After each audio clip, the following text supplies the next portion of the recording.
सेबी की मीटिंग थी वो अभी होल्ड हो गई है। चलो everyone, welcome to channel Vipul this side. चलिए देखते हैं कल मार्केट को हम कैसे अप्रोच कर सकते हैं, है ना। जो अब आज सेबी की मीटिंग थी उसके क्या अपडेट्स आए हैं और ऑप्शन चेन डिकोड कर लेंगे, ठीक है। Just minute, option chain open कर लेते हैं।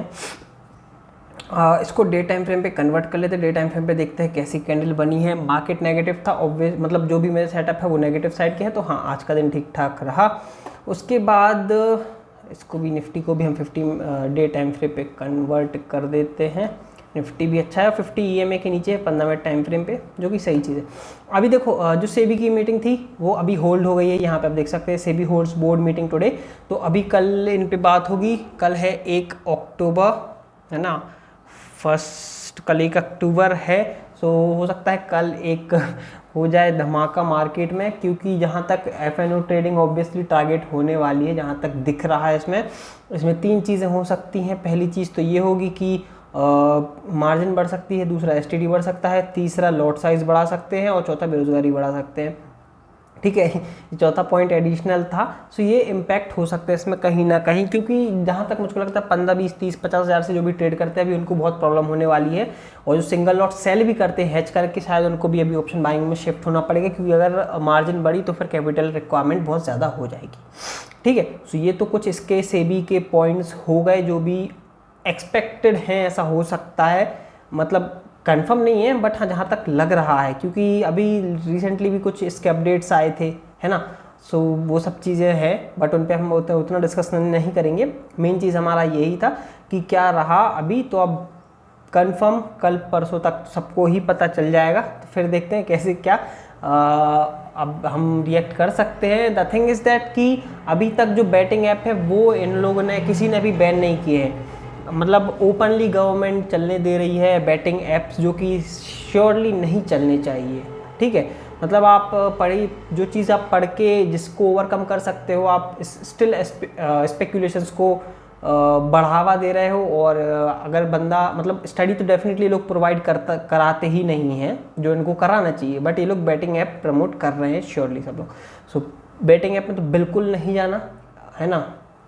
If you want to trade, collect money, अब तो बहुत ज़्यादा पैसा लगेगा, और फिर सीखने के बाद, लर्न करने के बाद ही कोई चांस है इसमें, ठीक है। बाकी STD तो इतना ज़्यादा टैक्स बढ़ा दिया है, बाप रे, हद के बाहर टैक्स बढ़ा के रख दिया है। सीरियसली चीज़ को ख़त्म कर देते हैं लोग, किसी चीज़ के पीछे पड़ जाते हैं तो एक प्रकार से। चलिए अभी देखते हैं कल हम मार्केट को कैसे रिएक्ट कर सकते हैं, है ना। The only reason FNO traders are in loss just because taxes and brokerage. वो चीज़ हटा दो, 60 to 65% FNO ट्रेडर्स प्रॉफिटेबल हैं, बट वो नहीं निकालेंगे, ठीक है। सॉरी, मतलब जो 93% बता रहे हैं ना लॉस में है, वो रेशो कम हो जाएगा। 60 से 65% लोग ही फिर लॉस में रहेंगे जो बिल्कुल इमेच्योर हैं। बाकी लोग जो 2-3 साल से कर रहे हैं ना, वो इतना आप सीख चुके हैं कि कैसे निकालना है। बट जो ट्रेडिंग टैक्स इतना ज़्यादा है, एक ट्रेड पे 60-70 रुपये तक लग जाते हैं, दैट टू कि 2 लॉट अगर आप बाय करते हो तो।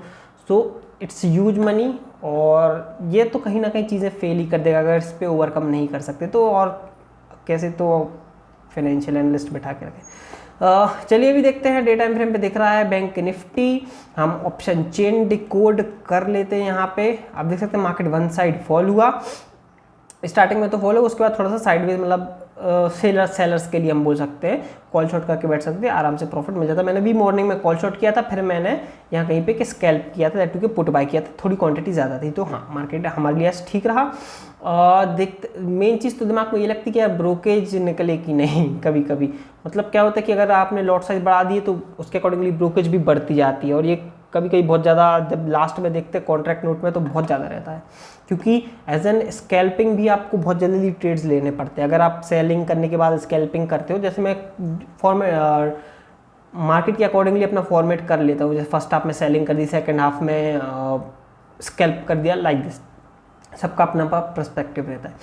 अभी हमारे लिए 50 EMA मार्केट 50 में 53,400, देखो 50 EMA से तो दूर आ चुका है, but the thing is that इसको 50 EMA के पास जाना पड़ेगा, क्योंकि because 50 EMA is a magnet level.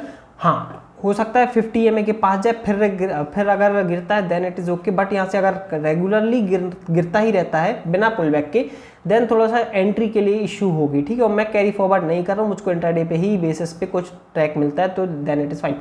सो वही है कि इसको 50 EMA के आसपास आना चाहिए, फिर वहाँ से रिजेक्शन लेता है, देन एक पुट साइड के लिए कुछ एनालिसिस बन सकता है, उसके बाद फिर कुछ नहीं है इसमें। 53,000 मेन साइकोलॉजिकल लेवल, जो कि अभी इसने ब्रेक ऑलमोस्ट कर दिया 53,000 पे। स्टिल बायर्स है 20 लाख वाइज है। सो ये देखने लायक लेवल है। अगर इसके नीचे लाइक 52,900 850 पे सस्टेन करता है, देन फिर और शार्प और मोमेंटम देखने के लिए डाउन साइड का मिल सकता है। अप साइड के लिए तो 50 EMA के ऊपर जब तक नहीं जाता जब तक, और अगर फ्रेश सेलिंग अगर 50 EMA से रिजेक्शन पे मिल जाए then it is fine. 15 minute time frame पे है। अभी चलिए हम निफ्टी देख लेते हैं। कल बैंक निफ्टी की एक्सपायर इसलिए शेयर किया हूँ, है ना, और हो सके तो जहाँ तक सेलिंग ही कर लो, क्योंकि इन लोगों ने आज भी प्रीमियम बहुत ज़्यादा डिके किए हैं, तो ऑब्वियसली कल तो होंगे ही, ठीक है। निफ्टी देख लेते हैं। निफ्टी को डे टाइम फ्रेम में नेगेटिव है, बहुत बड़ा market gap up gap down open हो गया, then it will be a shock for us. और अगर मार्केट साइडवेज ओपन हो गया देन फिर वेट करना पड़ेगा। ऊपर तो 26,000 ही है ना, और नीचे 25,800 से मार्केट ने 2 बार रिजेक्शन ले लिया है। इसके नीचे फिर और लेवल्स खुल के आ जाएंगे हमारे लिए। निफ्टी में मैं ज़्यादा ट्रेड करता नहीं हूँ, और मैं ज़्यादातर बैंक निफ्टी नहीं तो फिर मैं मोस्टली स्टॉक्स पे ज़्यादा फोकस्ड हूँ फिलहाल के लिए, एज पर द कंडीशन चल रही है सेबी की। सो देखने के लिए बहुत बहुत धन्यवाद। जय हिंद, वंदे मातरम।